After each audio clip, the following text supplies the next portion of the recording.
Hello, I'm Tom Kitch, and I like to sing Gordon Lightfoot's song, The Wreck of the Edmund Fitzgerald.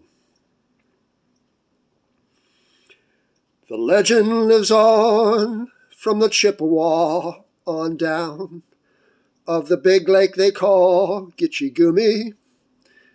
The lake, it is said, never gives up her dead when the skies of November turn gloomy.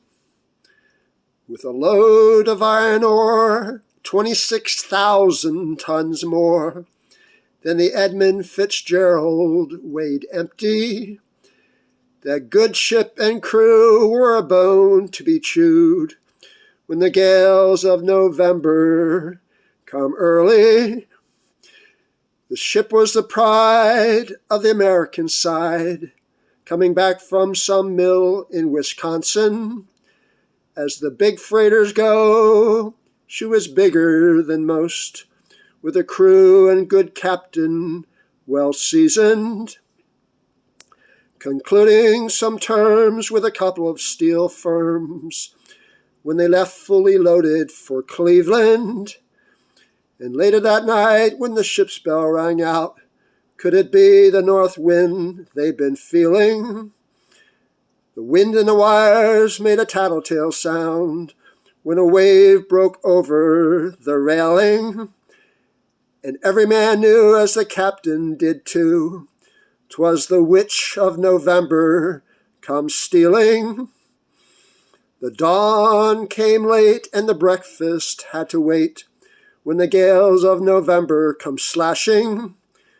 When afternoon came, it was freezing rain in the face of a hurricane west wind. When supper time came, the old cook came on deck, saying, "Fellas, it's too rough to feed you." At 7 p.m., a main hatchway caved in.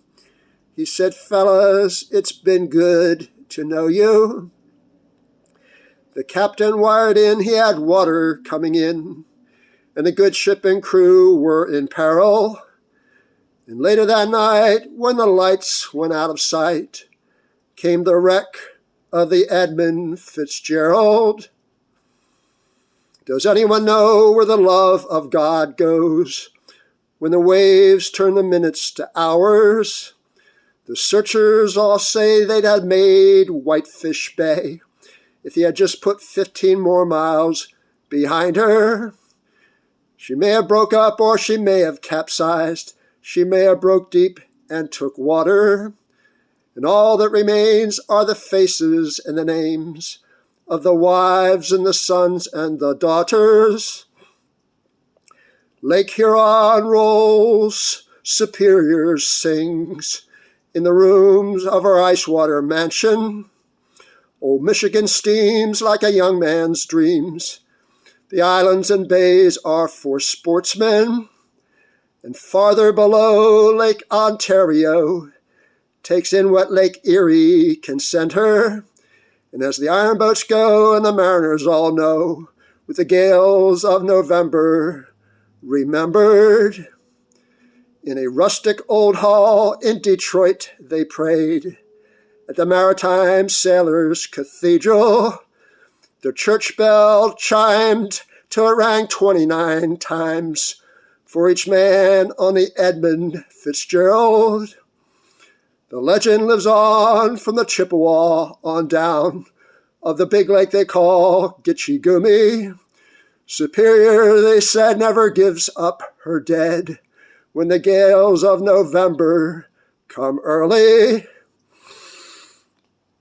The Wreck of the Edmund Fitzgerald, written by Gordon Lightfoot in December of 1975, following the sinking of the iron barge SS Edmund Fitzgerald on November 10, 1975 in Lake Superior.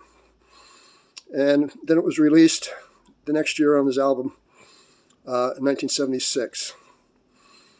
If you like my singing, my name is Tom Kitch, Tomkitch. You can write to me on the computer at tomkitchmusic at yahoo.com, all small case letters, or you can send me a picture postcard from your hometown or from anywhere on the road to my P.O. Box, 81442, San Diego, California, 92138. United States of America.